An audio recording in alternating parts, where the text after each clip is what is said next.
Bonjour, donc on va entamer la deuxième partie de la chimie. L'objectif c'est l'étude d'une pile zinc-cuivre. Donc vous avez l'énoncé ici en gros. Donc on nous donne une lame de zinc et plongée dans une solution de sulfate de zinc. On nous donne le volume et la concentration initiale de zinc. Ensuite une lame de cuivre qui est plongée dans une solution de sulfate de cuivre. On nous donne également la concentration initiale et le volume initial du Ce2+. Les deux solutions sont reliées par un pont salin et le principe de fonctionnement de la pile est basé sur l'équation suivante. Donc ici on nous donne l'équation. Voilà les données, constante d'équilibre de la réaction qu'on nous propose et la constante de Faraday. Ensuite, trois questions.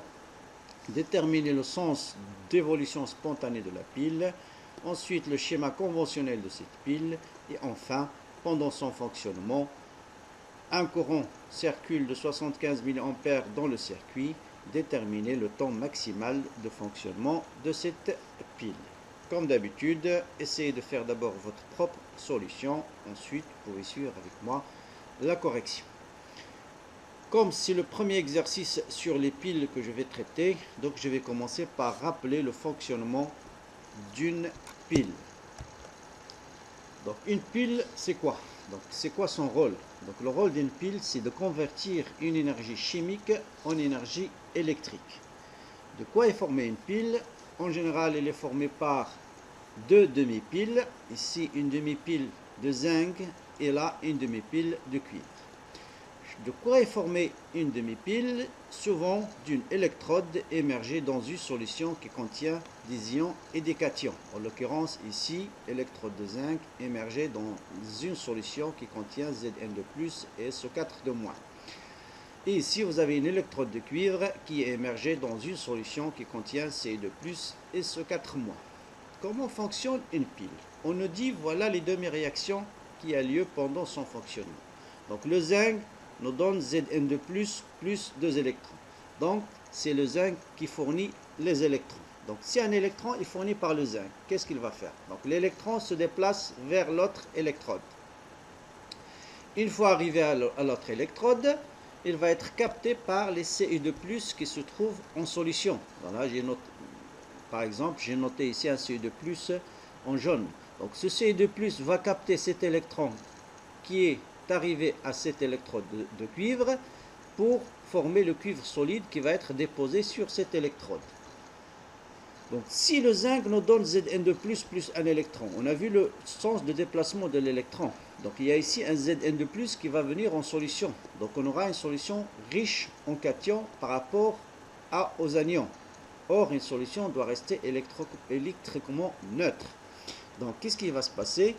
Donc là, c'est le cuivre qui a capté les électrons qui a disparu.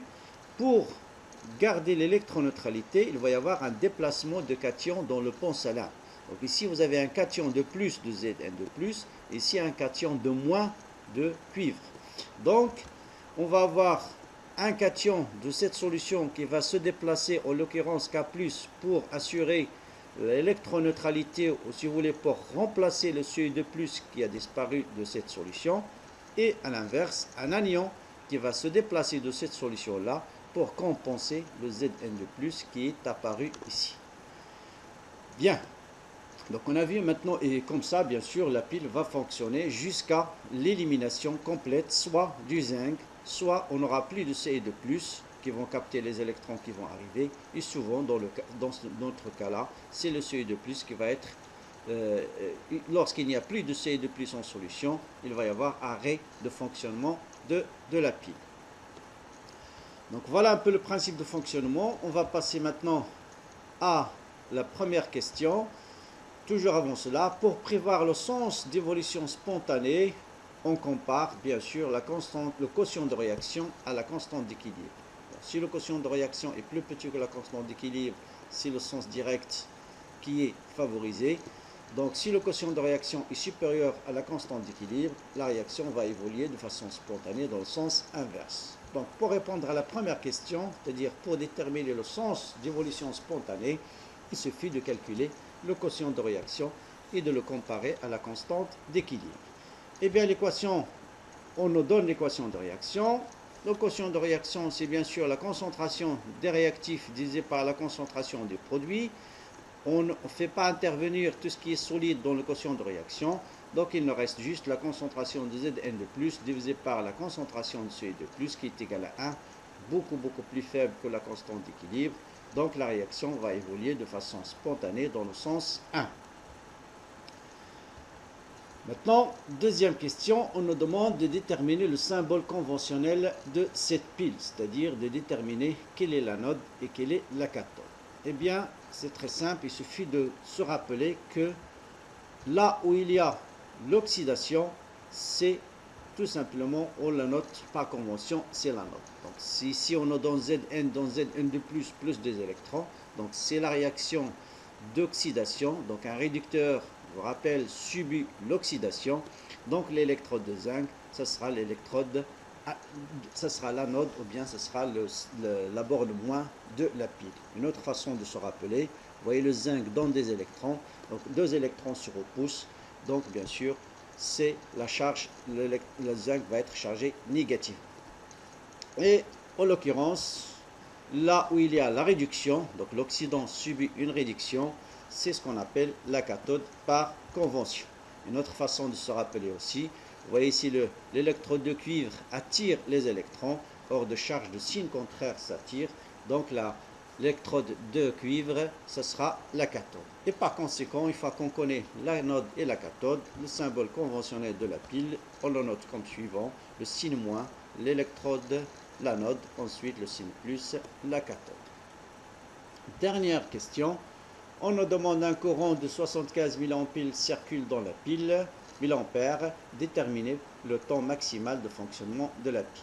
Et bien, pour déterminer le temps maximal, il suffit de déterminer, le temps maximal bien sûr, et il faut déterminer quel est le nombre maximal d'électrons qui a été échangé lors de cette réaction d'oxydoréduction. Donc comme je dis tout à l'heure dans les rappels, la pile s'arrête une fois qu'il n'y a plus de zinc ou il n'y a plus de Ce de plus. Dans notre cas bien sûr, c'est le Ce de plus en solution qui va être éliminé en premier. Donc il suffit de s'intéresser à cette demi-équation, à cette réduction-là. On va établir le tableau d'avancement donc, et déterminer le nombre d'électrons échangés en fonction du nombre de moles de cuivre. Donc on doit déterminer le nombre maximal d'électrons, ça veut dire qu'il faut déterminer X max du cuivre. L'équation de demi-réaction, donc, donc le nombre initial de cuivre moins X final, le nombre initial de cuivre plus X final, le nombre d'électrons changés c'est 2X final, chaque mole d'électrons correspond à 2 moles d'électrons, et bien sûr, s'il n'y a plus de cuivre, X final est égal à X max, autrement dit X max est égal au nombre de moles initial de Ce et de plus. Et donc, le courant est égal au nombre de moles d'électrons fois le Faraday, maximal d'électrons. On a dit Nmax est égal au nombre initial de Ce et de plus, qui est tout simplement la concentration de Ce et de plus fois le volume de la solution de Ce et de plus. Donc, on peut faire une application numérique et ça nous donne delta T max. On peut déduire d'abord delta T max à partir de cette relation-là. On a tout, on a la concentration initiale, on a le volume initial de Ce et de plus, la constante de Faraday est donnée dans l'énoncé, le courant est donné 75 000 ampères, bien sûr à transformer en ampères. Une application numérique nous donne delta T max, autrement dit cette pile va fonctionner pendant 1 heure, 25 minutes et 30 secondes. Donc voilà pour la chimie, à bientôt.